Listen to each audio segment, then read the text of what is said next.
Hoy quiero que usted me pueda acompañar al primer libro de Samuel, capítulo 4. Sí, no tiene que desviarse mucho. El primer libro de Samuel, capítulo 4, vamos a empezar leyendo en el verso número 1.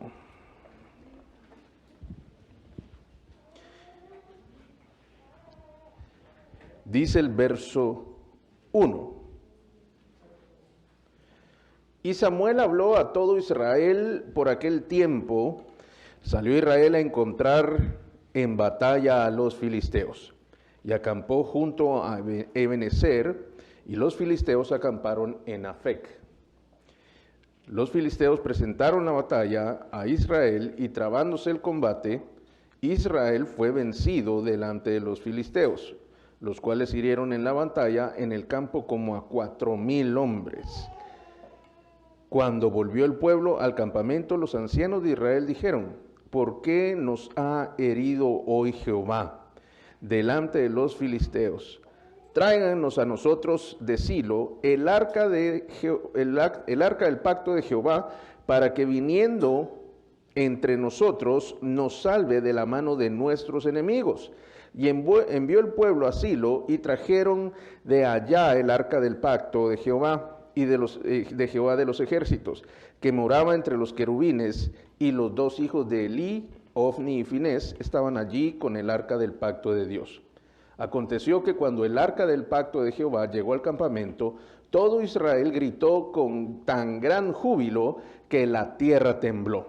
Cuando los filisteos oyeron la voz de júbilo, dijeron: ¿qué voz de júbilo es esta en el campamento de los hebreos? Y supieron que el arca de Jehová había sido traída al campamento. Y los filisteos tuvieron miedo, porque decían: ha venido Dios al campamento. Y dijeron: ay de nosotros, pues antes de ahora no fue así. Ay de nosotros, ¿quién nos librará de la mano de estos dioses poderosos? Estos son los dioses que hirieron a Egipto con toda plaga en el desierto. Esforzaos, oh filisteos, y sed hombres, para que no sirváis a los hebreos como ellos os han servido a vosotros. Sed hombres y pelead. Y vamos a hacer una pequeña pausa ahí. Y bueno, aquí usted hoy me ha acompañado a un pasaje en el Antiguo Testamento, por el cual nos relata la Escritura cómo en este día en especial, Samuel había empezado a ser el juez, o mejor dicho, a tener un papel más principal en todo lo que estaba sucediendo en Israel. Y él los llama, o mejor dicho, habló con todos ellos, porque había una guerra en contra de los filisteos. Y los filisteos dice que propusieron esta guerra y fueron allá a combatirlos. Y sucedió que no les fue bien. ¿A cuántos no les ha ido bien en alguna batalla? Levante su mano. Pues al pueblo de Israel les sucedió igual. Tenían todo el deseo de salir triunfantes, de obtener la victoria, pero no les fue bien. Ese día dice que hirieron a 4,000 hombres. Esto es bastantes personas, y les fue muy mal. Y ellos, como todos nosotros, se preguntaron: ¿qué fue lo que salió mal? Diga conmigo: ¿qué salió mal? ¿Qué salió mal? Mire, ¿cuántas veces no nos hemos preguntado algo así? ¿Qué fue lo que salió mal? Si yo todo lo hice bien, yo tenía las mejores intenciones, yo traté y busqué, hice un gran esfuerzo, me dediqué, pero salió mal. Y es verdad, a todos nosotros hay cosas que nos salen mal. ¿Sabía usted que no todas las cosas le salen bien? Yo sé que suena gracioso, y sí, claro, pero cada vez que todos los días, nosotros esperamos que nunca nada salga mal. Ninguno de nosotros amanece: ay, vamos a ver hoy dónde el Señor me va a bendecir con una derrota, me va a bendecir con un problema, me va a bendecir con algo que voy a perder. Ninguno de nosotros. Y es que nuestro deseo, el cual es correcto, debo decirle, es siempre que las cosas nos salgan bien. Pero hay ocasiones que las cosas no salen bien. Y la verdad es que más a menudo de lo que a nosotros nos gustaría que fuera. A veces decimos, es que estoy en una mala racha. Es que las cosas últimamente han estado muy mal. Todo me ha salido mal. Y a veces hay días que pareciera que es cierto, ¿verdad? Y que uno dice, bueno, decimos cosas como, me levanté con el pie izquierdo. La verdad es que puede levantarse con el derecho o el izquierdo, que si le va a tocar mal, le tocó mal. Aún así se levante con los dos. Entonces, ¿qué es lo que le quiero decir? Estos hombres estaban en la misma situación como nosotros, como cualquiera de nosotros, en un día complicado, en una temporada complicada, porque a veces nosotros recordamos el día, pero no recordamos las temporadas. Esto quiere decir que debemos comprender que hay cosas que no nos van a salir bien. Y ellos estaban en la misma posición, pero tomaron una actitud correcta. Y ellos vinieron y dijeron, vamos a buscar de Dios. Diga conmigo, voy a buscar de Dios. En medio de los problemas, tú debes buscar de Dios. No solo vaya a buscar al banco, no solo vaya a buscar al crédito, no vaya a buscar la resolución de su problema con el amigo, con la amiga, con alguien más, sino el primero que usted debería buscar en medio de los problemas es a Dios. Genuinamente, ¿verdad? Y estos hombres tomaron esta decisión y dijeron, ¿qué salió mal? Y empezaron a tener un examen, un análisis, empezaron a meditar y pensar si en algún momento habían cometido un error. Y entonces caen en cuenta que el arca nunca había ido a la batalla. En aquel momento el pueblo, la presencia de Dios caía sobre esa arca. El arca era no sé qué decirle para que como un baúl, digámoslo de esta manera. ¿Cuántos nunca han visto una imagen del arca del pacto? Muy bien, bueno, aunque sea en foto, ¿verdad? Aunque sea ilustraciones en la Biblia, porque en persona, si usted me dijo que la vio, le debo decir que no es posible. Está perdida el arca, no se sabe dónde está. ¿Sabe qué va a aparecer? Le tengo que decir. Al final de los tiempos va a aparecer y la van a llevar a Israel. Pero esa es otra historia, se lo cuento otro día. Pero si usted nunca la ha visto, es como un baúl, el cual contenía las tablas donde Moisés escribió la ley, contenía la vara de Aarón, la que se convirtió en serpiente, y contenía también un recipiente donde estaba un poco de maná, lo que el pueblo de Israel comía en el desierto, y todo está allí metido. Y ellos, como representación de que Dios les acompañaba aún en las batallas, el arca del pacto siempre iba con ellos a todos los lugares. Pero en esta ocasión las bellezas se les olvidó. Se fueron a la guerra sin el arca del pacto. Y entonces ellos, buscando dónde había estado el error, aparece que no estaba el arca. Vayan a buscarla. Y fueron a hacerlo, tal y como tú y yo. A veces uno va y toma decisiones y uno inicia cosas y se da cuenta que está metido en un lío. Y entonces se acuerda de Dios, ¿verdad? Ay, Señor, ¿y ahora qué hacemos? ¿Qué hice de mal? Es que no le acompañó desde el principio. No le acompañó ni lo buscó. Solo se fueron aquellos hombres a la guerra porque ya eran buenos. Ya sabían cómo manejar la situación. Ellos podían contra esos filisteos. Y comprendieron que les hacía falta la parte más importante: Dios. Entonces lo fueron a buscar. Claro, hoy nosotros no tenemos un arca. Si no, si de eso se tratara, cargaríamos todos una arquita, ¿verdad?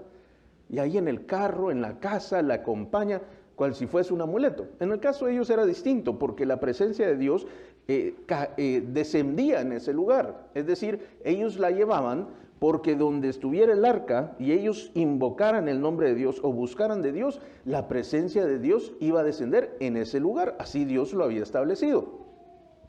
Entonces esa era su representación de la presencia de Dios. Para nosotros, hoy la presencia de Dios está en todo lugar donde nosotros le busquemos.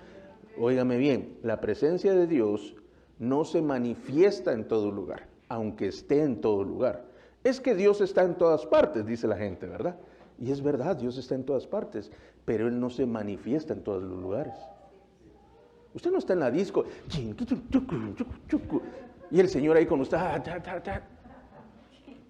Él va a estar ahí, pero Él no se va a manifestar ahí. Y usted tal vez bueno, usted no, ¿verdad? Alguien más. Alguien con el cigarro en la mano, el trago, y que esto y que... Pero yo le aseguro que ahí el Señor no le va a hacer la segunda, ¿verdad? Él va a estar ahí. Pero bueno, no quiere decir que se manifieste ahí. Vaya, se lo puse dramático, se lo puse cómico, pero a veces en el mismo hogar, Dios está en su casa. ¿Cuántos de ustedes saben que Dios está en su hogar? Pero ¿sabe usted que cuando usted se está peleando con alguien de su hogar, Dios no se manifiesta ahí? Él está ahí, triste si quiere, ¿verdad? Viendo la pelea de box, ¿verdad? Y gancho al hígado y mordida y escupida, y ahí está el Señor de testigo, intercediendo por usted delante del Padre, ¿verdad? Y usted tirando los mejores uppercuts que puede. Ahí Dios no se manifiesta, aunque sí está. Y entonces Dios estaba con el pueblo de Israel, pero como no se fueron sin Él, no se manifestó. Entonces vamos a buscar el acta, ¿verdad? Se me salió el abogado, disculpe usted, el acta notarial. Vamos a buscar el arca. Y la fueron a buscar y cuando la llevan, se van a la batalla. ¿Se imagina usted cuando aquellos hombres empezaron a ver el ejército? Empezó a ver que venía aquel arca, venían los sacerdotes tenían una ropa preciosa, era blanca completamente, tenían algunos detalles como con hilos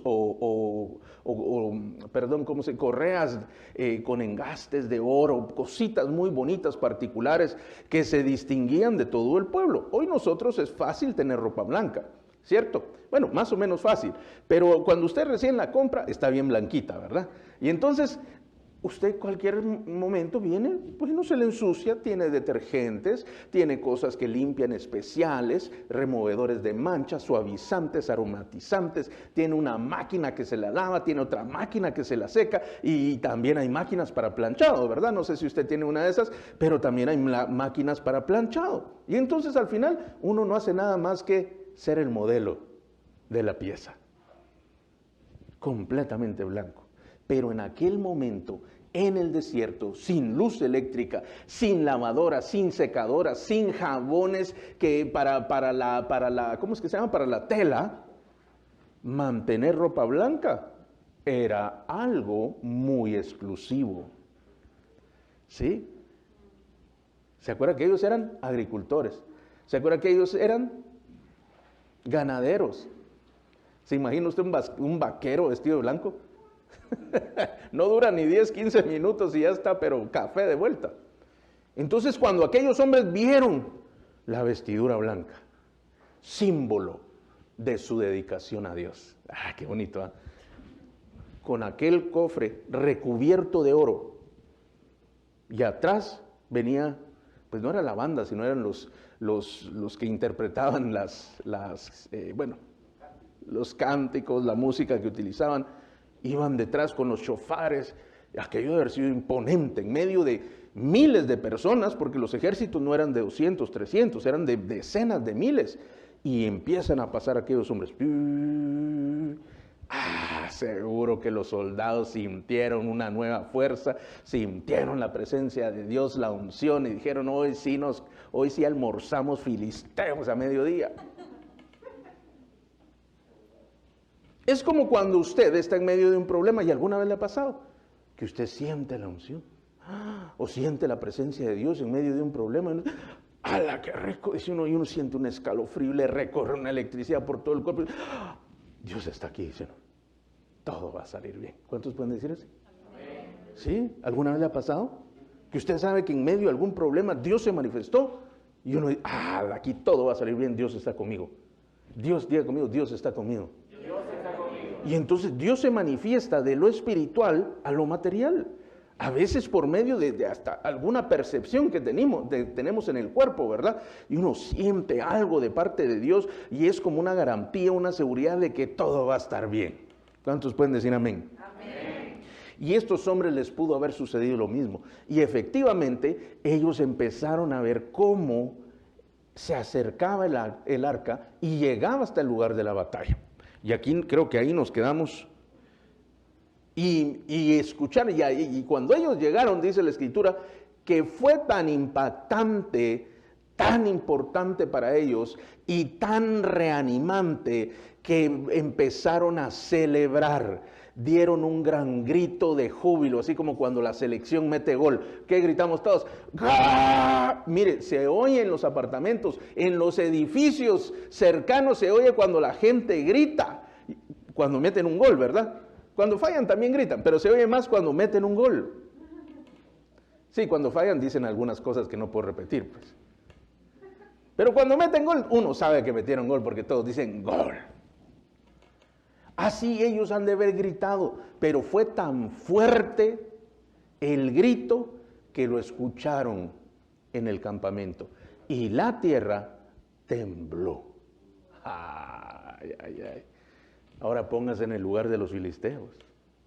Se van ganando la batalla, el primer round, 4,000-0. Estamos ya listos para terminar esta guerra. Y en eso empieza a suceder. Y escuchan la alegría en el otro campamento. Y dice la Escritura que supieron que el arca había llegado. Mi amado hermano, usted cuando esté en medio de problemas, el enemigo tiene que saber que Dios está con usted. Ellos no vieron el arca y decían, ay, al fin que llegó el arca, mira cómo sufrí, hermano. Ay, mire que el de aquí se me cayó, el otro se le rompió el pantalón y aquel las sandalias. Cuando vieron que Dios apareció, empezaron a celebrar. Era su garantía de que todo les iba a salir bien. Mire, el enemigo en su casa le tiene que escuchar celebrando. Si en medio de los problemas usted ve, siente, percibe la manifestación de Dios, usted tiene que celebrar. ¿Se solucionó el problema? ¿Se ganó la guerra? No, pero Dios está conmigo. Así que el Señor y yo hacemos mayoría. Somos más si el Señor está conmigo. Y entonces, estos son, mire, hasta el enemigo lo sabía. Dice que se llenaron de temor porque el arca había llegado al campamento de Israel. Se llenaron de miedo, así le tiemblan las piernas a ese diablo que usted le anda huyendo y que le tiene miedo. Cuando escucha el nombre de Jesús le empiezan a temblar las rodillas. Así es. Gracias, Dieguito. Solo uno creyó. Mire, eso a lo que tanto usted le teme, le tiemblan las piernas cuando Dios aparece en escena. Le tiemblan. Con usted es valiente. 4,000 heridos. Pero cuando llega el Señor, ¡ay, aquí nos morimos! Dice. Eso fue lo que ellos dijeron. Tuvieron temor. Sabían que iban a perder. El enemigo sabe que va a perder. Él ya lo sabe, por eso usted no venga a gastar el tiempo diciéndolo.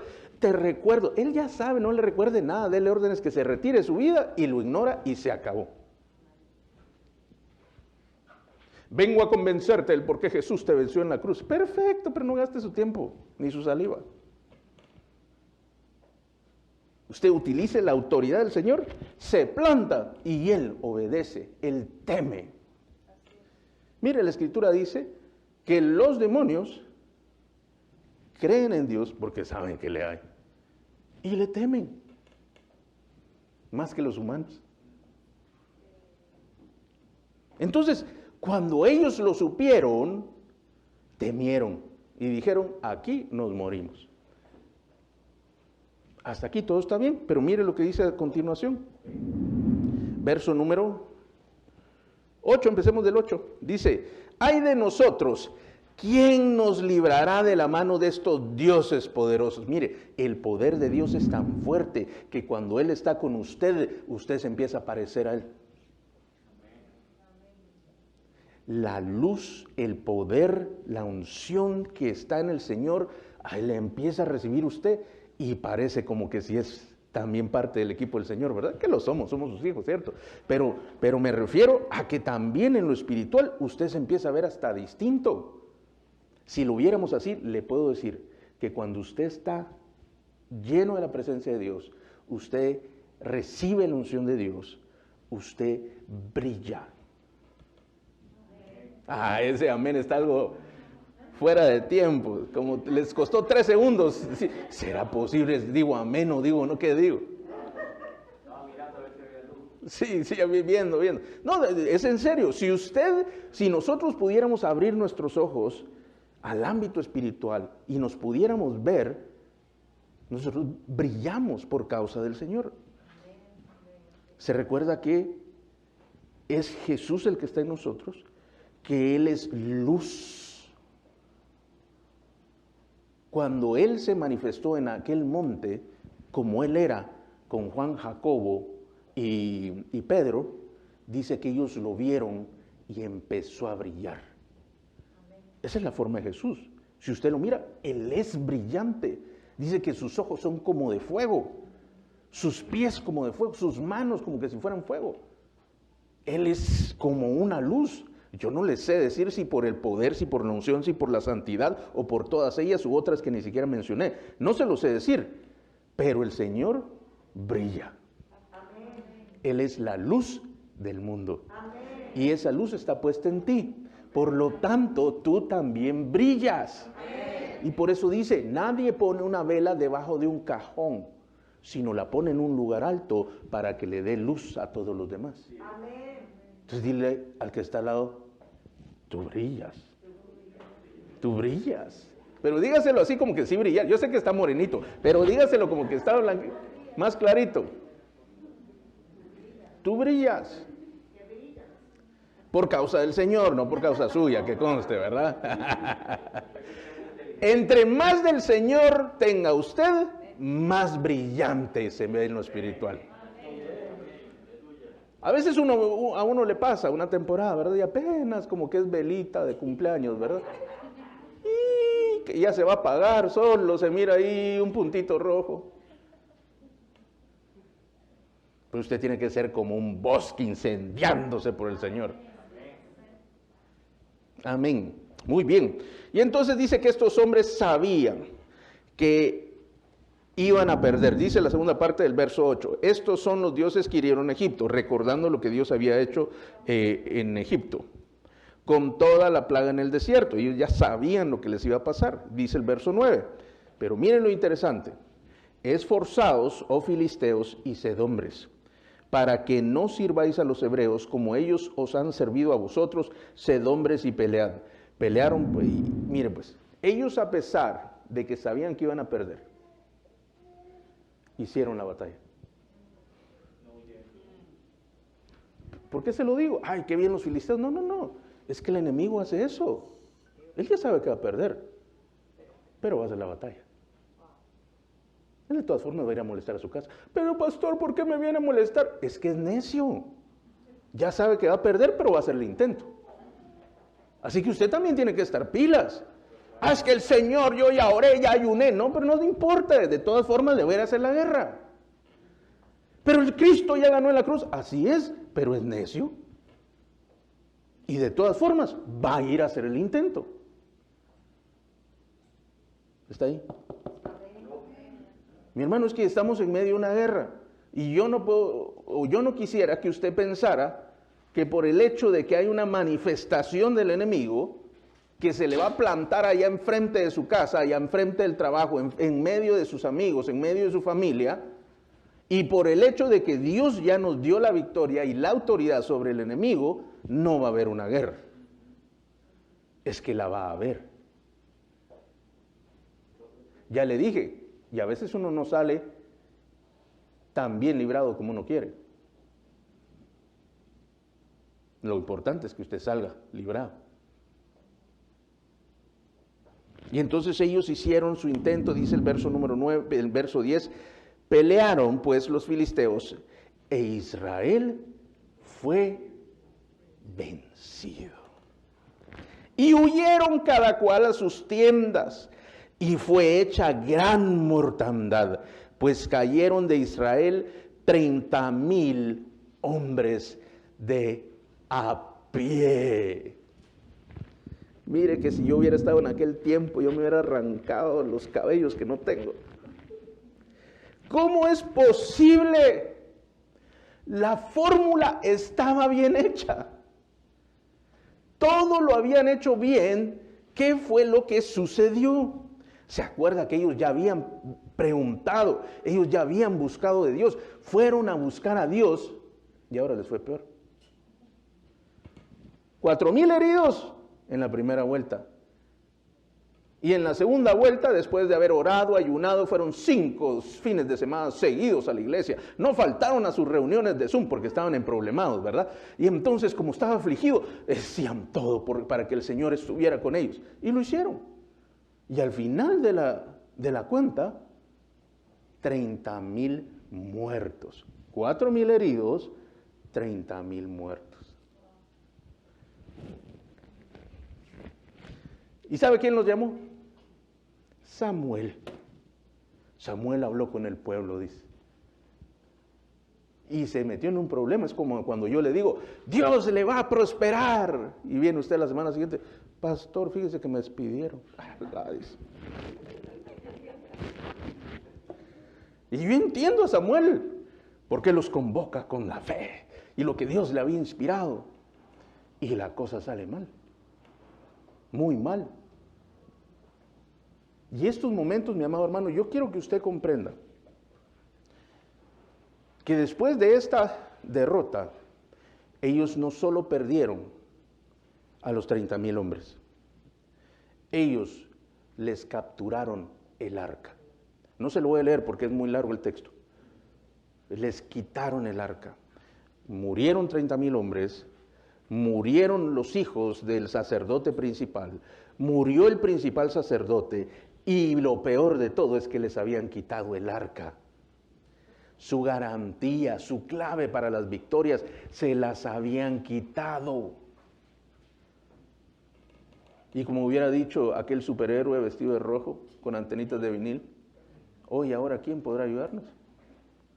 Se les había ido la presencia, lo que para ellos representaba de la presencia. Y tenían que empezar a preguntarse, o seguramente se preguntaron. Quiero decirle que para el momento en el cual ellos supieron lo que había pasado, habían pasado 7 meses. Ellos sufrieron una derrota humillante porque salieron huyendo. El enemigo no solo les ganó, los humilló y los mató. 7 meses emproblemados y humillados. ¿Y a quién habían acudido? A Dios. ¿Y sabe qué dijo Dios? Nada. Porque hay momentos en los cuales Dios guarda silencio. ¿Usted cree que no le buscaron? ¿Usted cree que no clamaron? ¿Usted cree que no presentaron sacrificios? Ya no tenían en dónde, frente a qué arca lo presentaban, pero seguramente fueron a buscar el altar para presentar sus sacrificios. Y Dios parece, como bien dijo la pastora hace un tiempo, que se había olvidado de ellos. No contestó nada. Les siguió bendiciendo, porque tenían comida, tenían vida, tenían todo lo que necesitaban para el día a día. Pero estaban en medio de un gran problema, porque esa batalla significaba que los filisteos seguían ganando poder para poder tenerlos a ellos como siervos. Fue una derrota muy fuerte. Y por 7 meses, Dios no dijo nada. ¿Alguna vez Dios ha guardado silencio en su vida? ¿Alguna vez usted no ha hecho una oración como, Señor, ¿y por qué no me contestas? Uno quisiera que Dios fuera como uno, ¿verdad? Mire, yo tengo un trabajador. Belleza de trabajador. Me escribe a las 6:30 de la mañana. Todos los días sin falta. Jefe, empieza. Él empieza a trabajar a esa hora, porque voluntariamente él llega temprano, también se va temprano. Empieza a trabajar temprano, pero él no planea su día al final del anterior, sino él lo empieza en el momento en el que él llega. Entonces, como él ya está activo y ya llegó, me empieza a escribir, ¿verdad? Y dice, jefe, que sé que no me va a contestar todavía, pero empieza a escribir, ¿verdad? Pero voy adelantando. Entonces, yo ya ni pongo alarma, él me despierta. Y cuando ya vio que yo no le he contestado en los siguientes 10, 15 minutos, me llama. Mire, a veces yo tengo ganas de decirle 2, 3 cosas. Pero yo, bueno, al menos este es diligente, ¿verdad? Está bien. Prefiero que lo haga así. Pero ¿qué es lo que le quiero decir con esto? Que ya se me olvidó porque les conté de este. Es que es traumatizante cada vez que... ¿Ah? Ah, sí. Y entonces hay momentos en los cuales no le respondo o no le puedo responder. A veces me llaman en medio de reuniones. Hace unos días tuve 5 reuniones entre 8 y 2 de la tarde. Entonces eso fue saliendo de una, metiéndome a otra. Ese día, pobrecito, sufrió. Ese día sí él estaba que se moría porque yo no le contestaba. Y me llamaba y yo no le podía contestar el teléfono. Él, en reunión, te llamo después. Y tenía que esperarse. Mire, sufrió 5 o 7 horas que duró toda la vuelta. Y yo sé que a algunos de nosotros nos gustaría que fuera así, que Dios contestara inmediato. Es que ya lo vio, dice uno. Cuando escriben por chat y ya le pusieron las 2 flechitas, es que ya lo vio. ¿Cómo es posible esta falta de respeto? Es casi una ofensa que no me conteste. Hay gente que se ofende. ¿Cuántos pueden decir amén?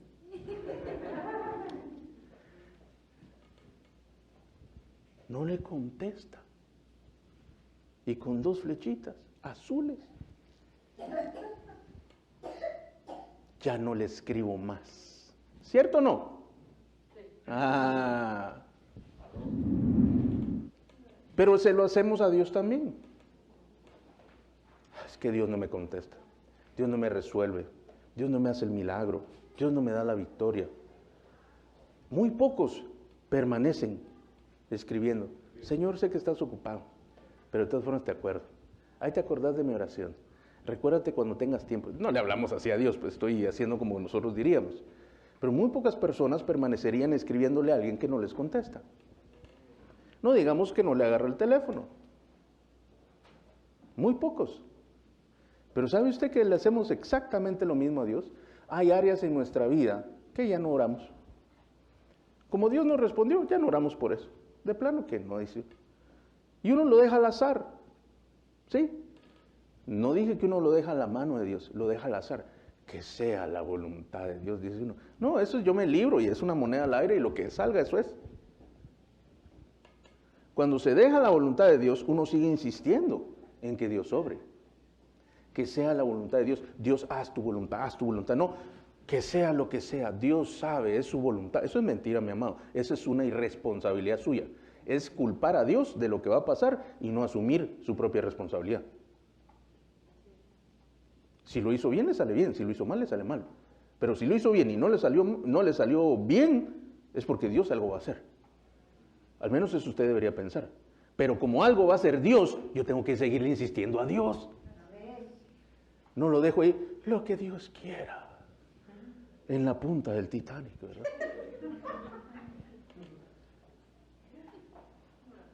Usted sigue insistiendo. Y estos hombres, imagínense 7 meses, preguntándose qué salió mal. Llevamos el arca, iban los sacerdotes, el ejército estaba listo. ¿Qué salió mal? Samuel dio la palabra, era un profeta reconocido. Si usted lee antes, dice que Samuel era un profeta reconocido de Dios, que Dios no dejaba que la palabra que Samuel daba cayera a tierra. Quiere decir que todo lo que Samuel decía se cumplía. No como uno, y Dios dice tal y tal, y así como que deberíamos tener, los profetas, ¿verdad? Deberíamos tener un marcador, como esos de los de básquetbol, que diga el porcentaje de eficiencia. 50%, ya sabe que le dice una buena, le dice una mala. Una sí se cumple y la otra, quién sabe. Este tenía un marcador y decía 100%. Lo que decía, eso era. Y él es el que los había mandado a la guerra. Se puede imaginar todo lo que el pueblo estaba pensando, lo que las familias de los muertos estaban pensando. ¿Sabe usted lo que la familia, la gente que ha perdido personas ahorita en la pandemia piensa de Dios? Pues yo iba a la iglesia, era buen cristiano. 7 meses, humillados, derrotados y asesinados, muchos de ellos. Y Dios no dijo nada. Ay, pastor, eso no me está animando.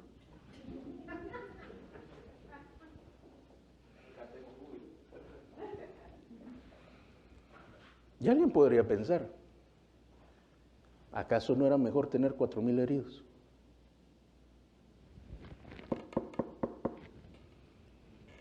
¿Acaso no era mejor mi vida pasada? Antes me iba mejor, sufría menos. Eso es lo que la gente pensaba. No lo dice la Escritura, pero es muy evidente que algo así podría estar pasando. Pero quiero contarle un pequeño secreto. Y es que cuando Dios guarda silencio, algo está sucediendo. Cuando usted va a la guerra con Dios y la pierde, algo Dios va a hacer. Amén.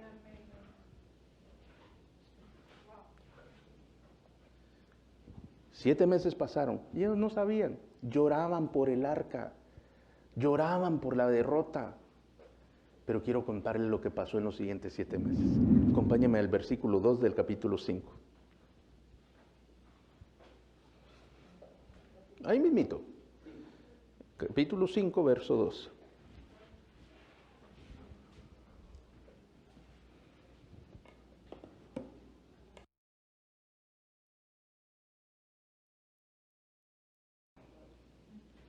Dice el verso 2.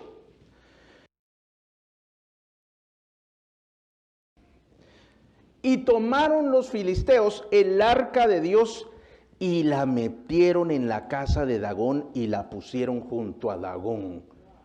Dagón era el dios de los filisteos. Era la imagen que ellos tenían de su dios que se habían inventado. Y llevaron el arca profanándola, poniéndola en el templo de un dios inexistente, de un dios pagano, de un dios falso, y la pusieron al lado del otro. O sea, era una señal de burla para los israelitas y para el Dios de los israelitas, como diciendo, tu Dios ahora está aquí con el mío, al servicio del mío. Mire qué humillación tan fuerte. ¿Cuántos han tenido humillaciones grandes? De verdad, levante la mano, no tiene que decir la humillación, pero ¿cuántos realmente han sufrido humillaciones grandes? De esas que uno dice, de esta no me levanto, esto sí está terrible, de verdad, que Señor llévame porque si no yo solito me mando para allá.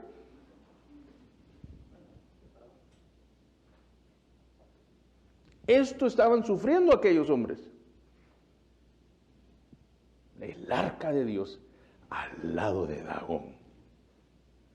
Y ellos se imaginan la fiesta que tenían y la burla, llevándolo y lo pusieron al lado. Dice el verso 3.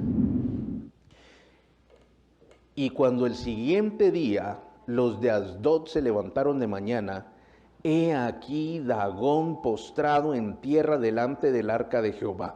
Y formaron a Dagón, tomaron a Dagón y lo volvieron a su lugar. Llega el primer día y ¿sabe qué fue lo que pasó? Con aquella pompa, con aquella burla, llevaron el arca del pacto delante del Dios de ellos. Era una imagen, imagínense una imagen, de no sé cómo era, la verdad es que lo voy a averiguar, pero la imagen que tenía ese Dios. Y al día siguiente amaneció la imagen postrada en tierra, delante del arca del pacto. Ay.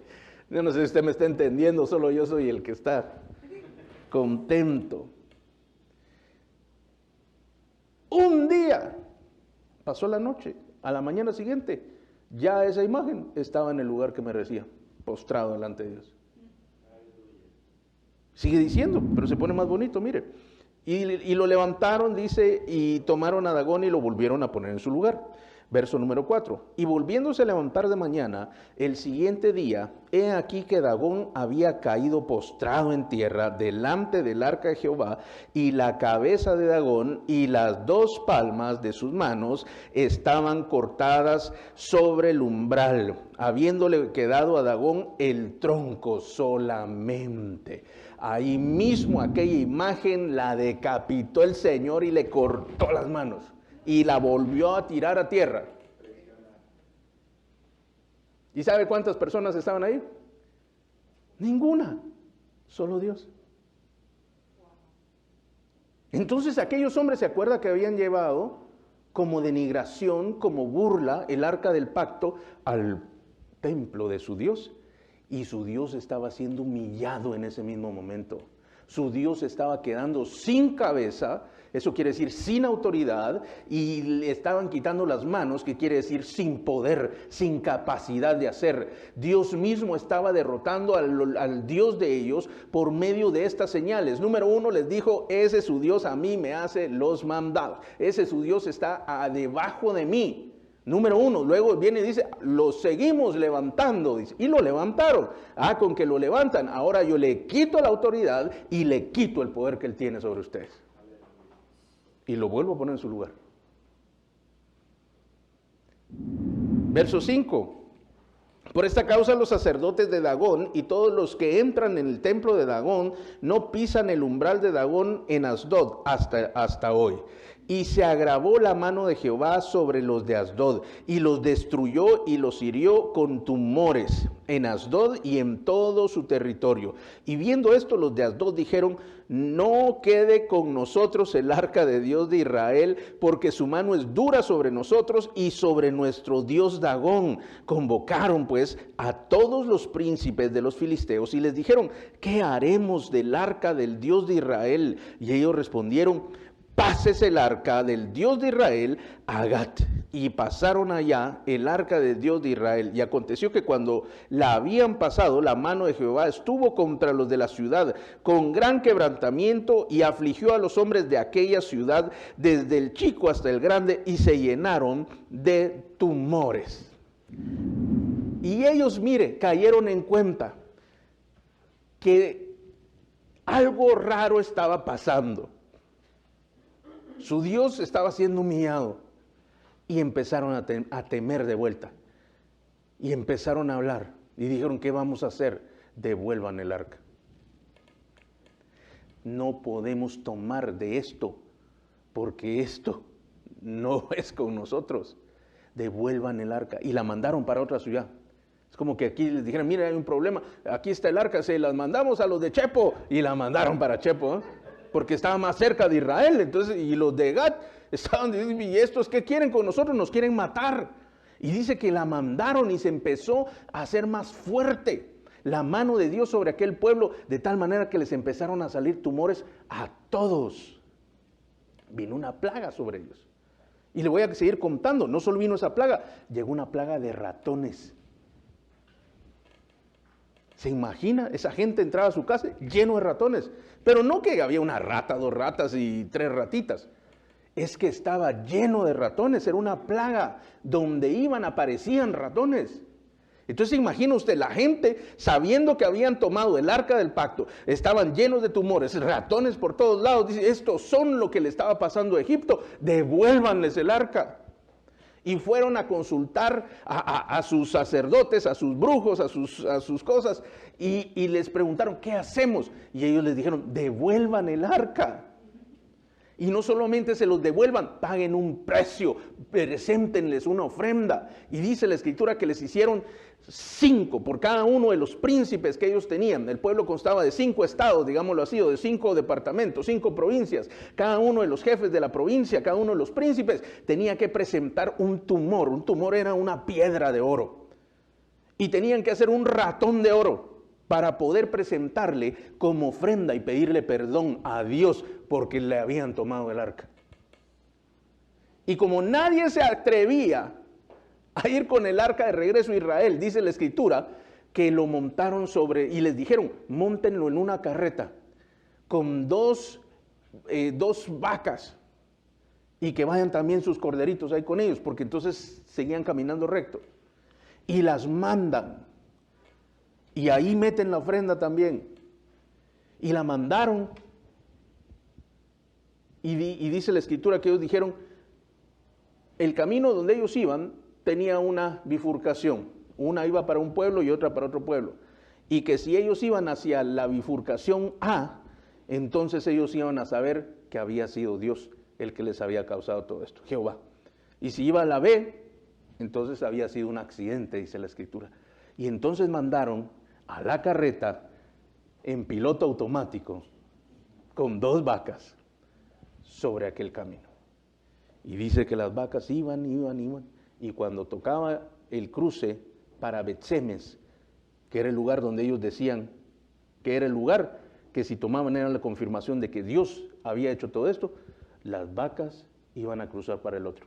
Pero había una piedra grande, y al encontrar la piedra grande, se cruzaron para Bet-Semes. Entonces ellos supieron que había sido Dios el que los había derrotado. El pueblo 7 meses después no supo qué había pasado, hasta que empieza a ver que el arca regresó solita.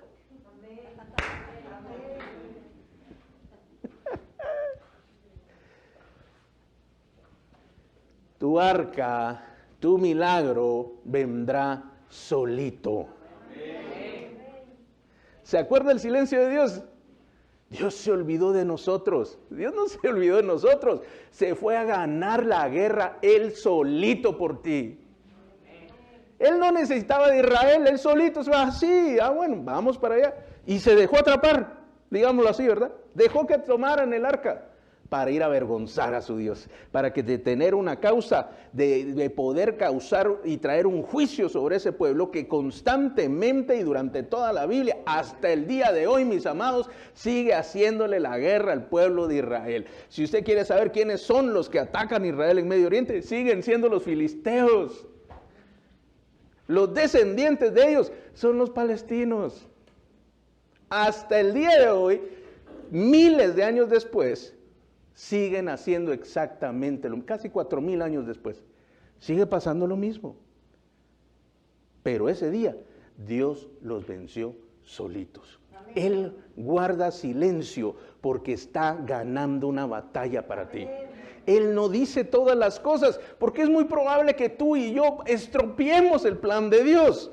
Es posible que si Él nos dice todo lo que va a hacer, nosotros le queremos poner otra agenda. No, Señor, pero que no sean ratones, mejor ponerles escorpiones. No les saques tumores, mejor que se les caiga la piel. Y te pido que lo hagas todo en 7 semanitas. No, mejor 7 días. Que no tengo tanta paciencia. A mí me urge, a ti no. Tú tienes toda la eternidad, yo no.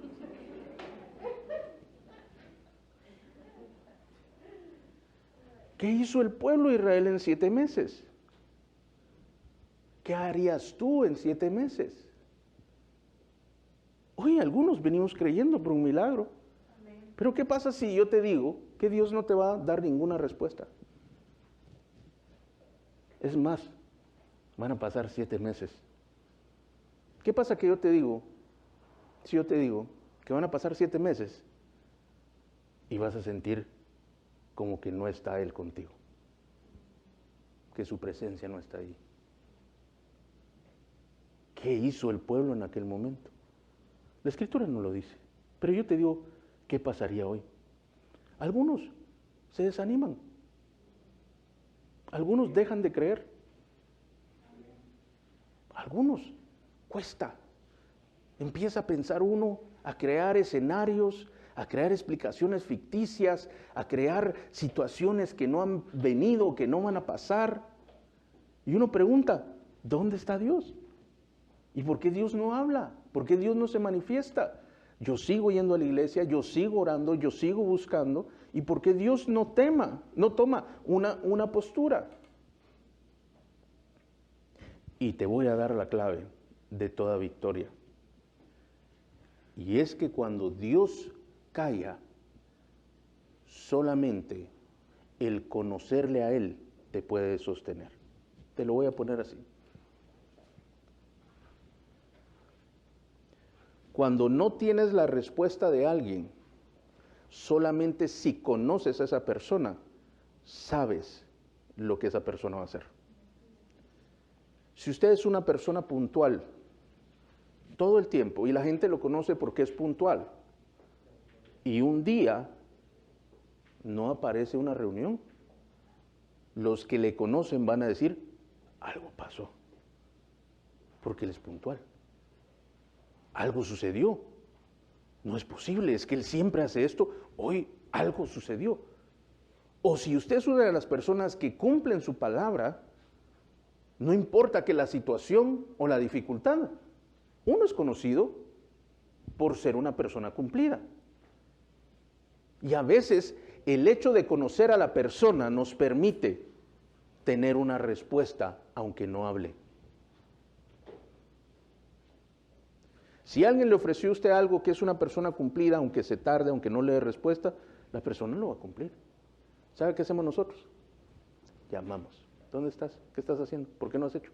Mire, le voy a poner un ejemplo bastante cómico. Usted sabe que una de las, o la mayor compañía de servicio de cable y de internet nacional fue comprada por otra, ¿cierto? No les voy a hacer publicidad, como que tanto bien, no es cierto. Usted sabe que Cableona la compró Tigo, ¿cierto? Pero Tigo proviene de otro lugar. Ese Tigo realmente proviene de Guatemala, le tengo que decir. O sea que el cable que está recibiendo ahora es una empresa guatemalteca. Pero ¿qué es lo que le quiero decir? En Guatemala cuesta más que la gente pague. Es más difícil que un guatemalteco le pague constantemente, estoy hablando del promedio, claro, que en otros países. Entonces, como esa empresa tiene sus propias políticas, ahora Cableonda lo está bombardeando usted de llamadas porque ellos están pensando que están tratando con aquel tipo de persona. No comprenden que las personas que vivimos aquí tenemos otra forma de proceder. Usted paga constantemente, ni necesita que le estén cobrando. Pero allá en aquel país de donde algunos hermanos vienen, a veces les cuesta pagar a tiempo por la economía y también mucho de cultura. Entonces tienen un sistema de cobro mucho más agresivo. Lo llaman tal y tal día, lo vuelven a llamar, le siguen llamando, como que es tarjeta de crédito, pero usted está al día. Solo le están recordando que su pago le toca el 15.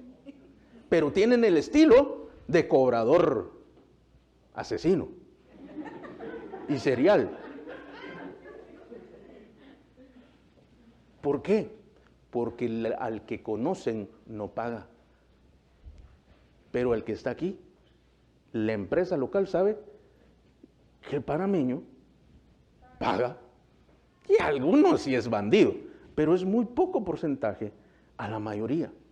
Les gusta mantener su buen crédito. Les gusta tener una facilidad de poder prestar si es necesario. Y por eso tienen que cuidar su crédito. Sí, eso es algo que si usted es panameño, usted ya ni se da cuenta que lo hace porque ya viene en su programa. O sea, hay cosas que no las concibe, que sí pasan en otros lugares.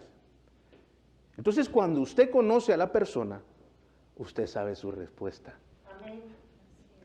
Si usted conoce a Dios, aunque Dios le guarde silencio, aunque no sienta la presencia de Dios, Dios no le esté resolviendo nada, usted va a saber que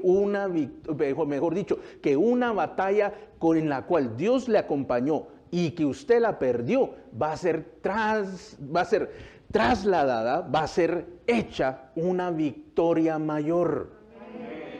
Si Dios te está guardando silencio, y para eso dije todo esto, si Dios te está guardando silencio, es porque Él está ganando una batalla por ti. Mi amado, Dios no tiene WhatsApp, ni siquiera celular. Así que usted no quiera tratarlo a Él como me trataría a mí si yo no le respondo. No lo trate a Él así. Usted sepa cómo es Él. Y si Él no ha dicho nada, Él ha dado una mucho mayor respuesta. Amén. Si usted lo conoce, usted sabe, Ay, ay, ay, ay, Dios está ahorita avergonzando a Dagón, le está mandando a mis enemigos, los tumores, los ratones, a esos manes les está yendo re mal hoy. Dios está preparando una victoria tan grande y tan hermosa que te va a hacer olvidar los últimos meses. El pueblo, cuando vieron aquel arca venir solita, empezaron a celebrar. ¿Y sabe qué hicieron?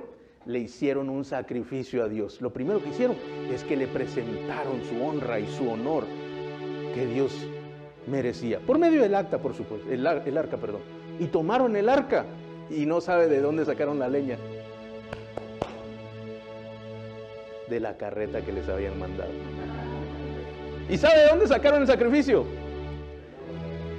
De las vaquitas que les llevaban el arca. Y se quedaron, dice que llevaban piedras, llevaban los tumores de oro, llevaban los ratones de oro y llevaban piedras preciosas. Mire, cuando usted permanece fiel hasta el final, yo todo el tiempo se lo he dicho, usted tiene que permanecer hasta el último momento, así como las películas de Avengers, que usted se queda hasta 20 minutos esperando a ver si hay una escena más. Así se tiene que quedar esperando a ver qué es lo que Dios va a hacer, porque Dios siempre va a hacer algo. Pastor, pero es que ya están saliendo los subtítulos.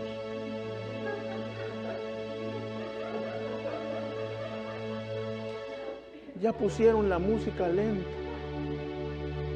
Ya encendieron las luces del cine. El man del cine me está sacando ya. Usted agárrese a la butaca porque Dios algo va a sacar todavía. Usted tiene que permanecer ahí hasta que Dios le enseñe, porque si Él no ha dicho nada, todavía va a decir algo, porque si usted no sabe, la última palabra siempre la tiene Dios.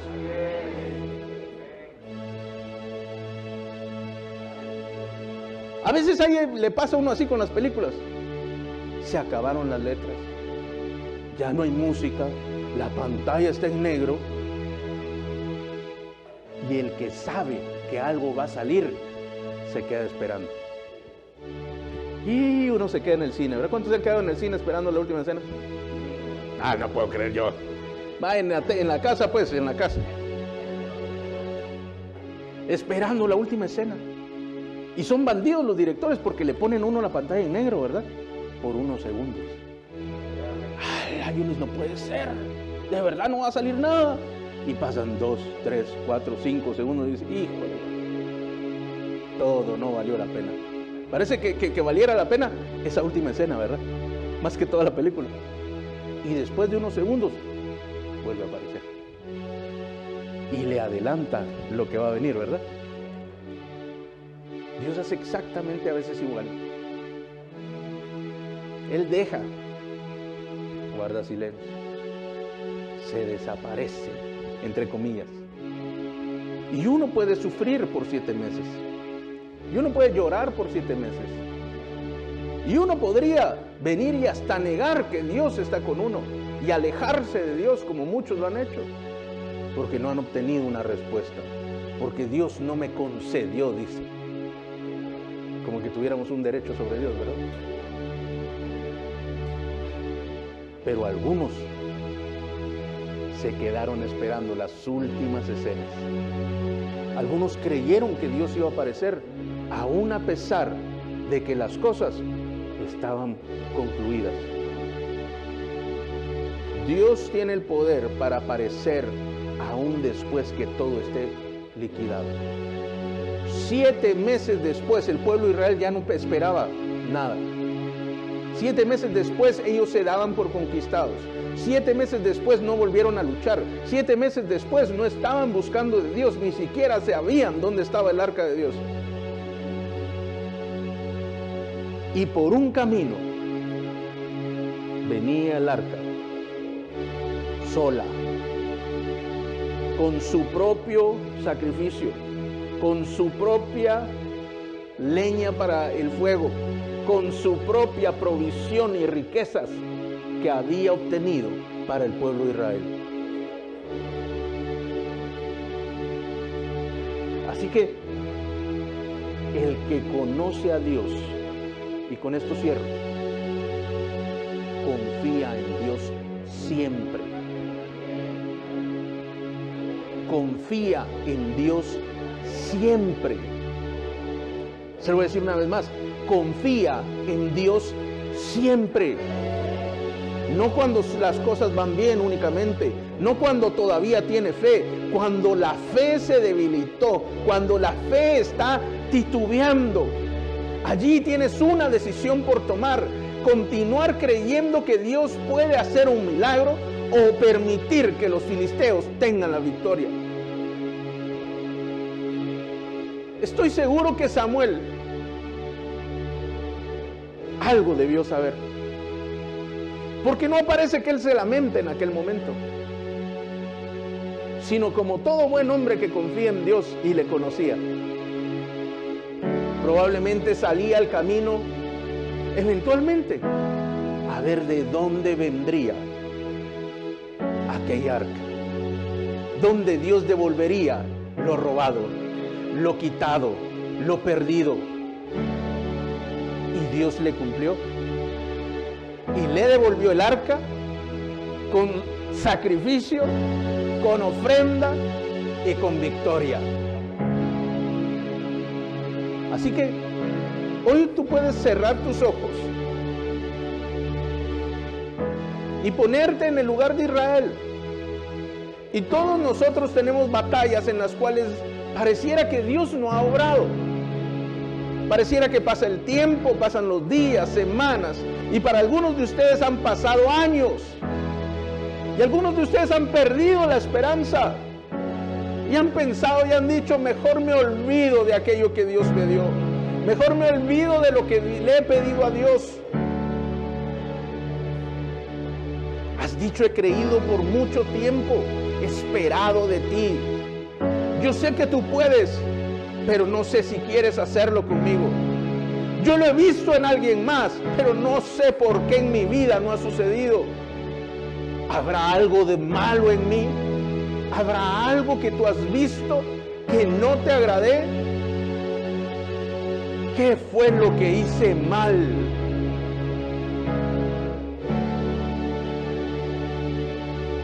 ¿Por qué tengo que vivir esto?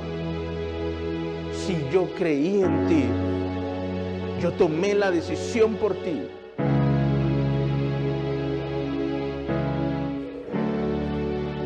Y hoy vengo a decirte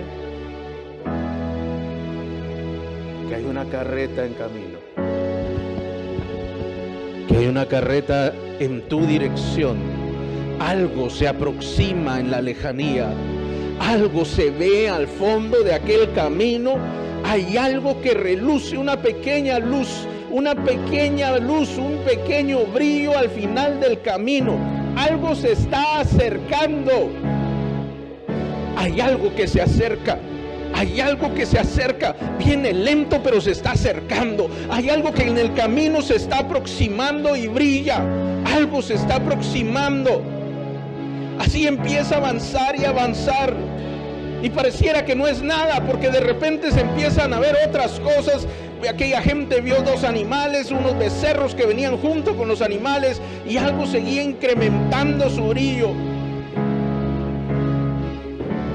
Pero cuando fue suficiente la distancia, sus ojos empezaron a ver. Sus ojos empezaron a ver un milagro que se aproximaba. Y hoy le oro al Señor para que tus ojos sean abiertos y puedas ver ese milagro que se aproxima a ti. Su manifestación regresa a ti.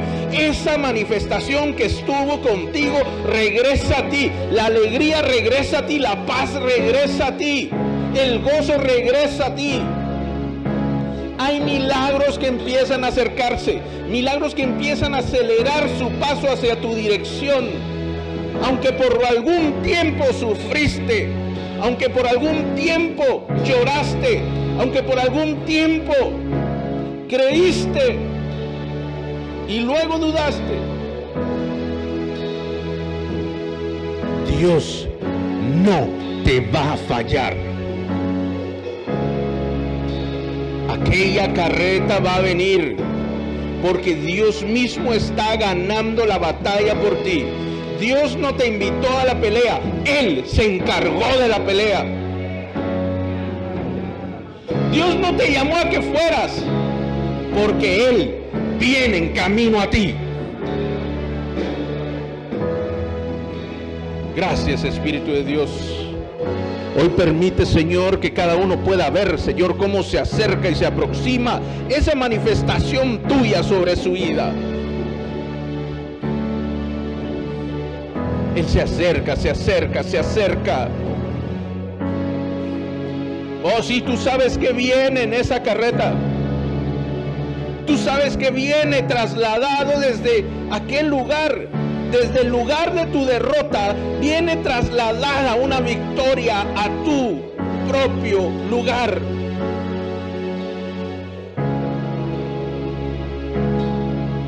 Desde el lugar de la derrota, desde el lugar de la burla, desde el lugar del fracaso, de la frustración, de la desilusión, desde aquel lugar Dios trae una gran victoria para ti.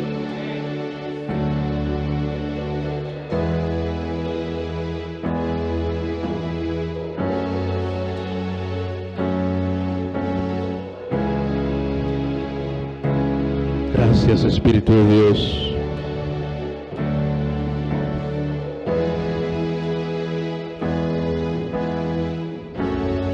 Aquella carreta no venía sola. Aquellos animales que utilizaron para llevar aquella arca no venían solos.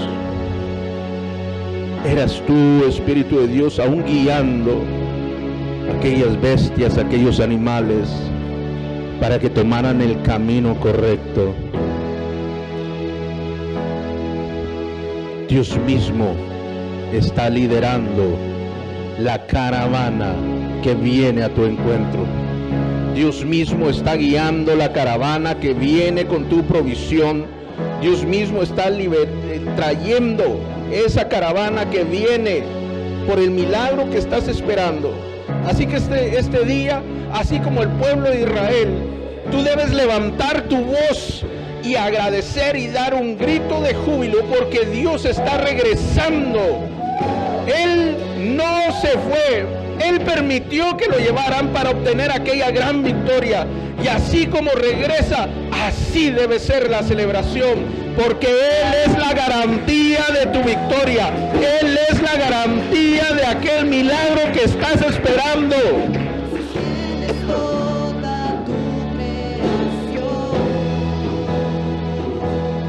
Levanta tus manos y celebra hoy, canta, adora al Señor con todo tu corazón. Imagina esa carreta viniendo hacia ti. Imagina lo que harías si lo pudieras ver. Mírala.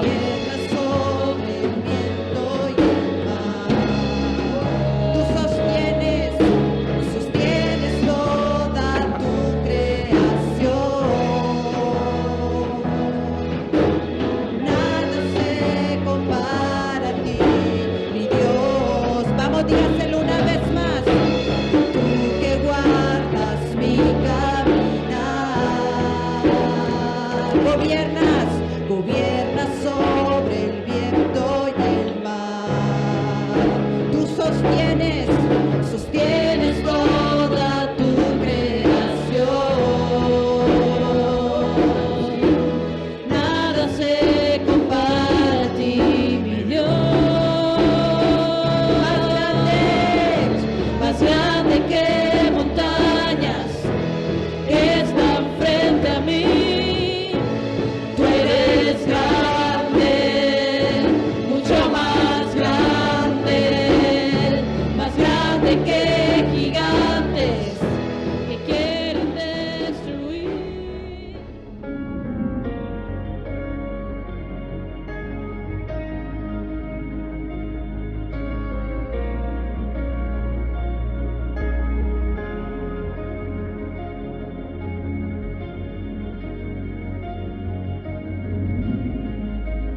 sido bendecido por este mensaje, te invito a que te suscribas a nuestro canal de YouTube y le des clic a la campanita para poder recibir las notificaciones de las transmisiones que vamos a estar haciendo, que yo sé que van a ser de mucha bendición para ti.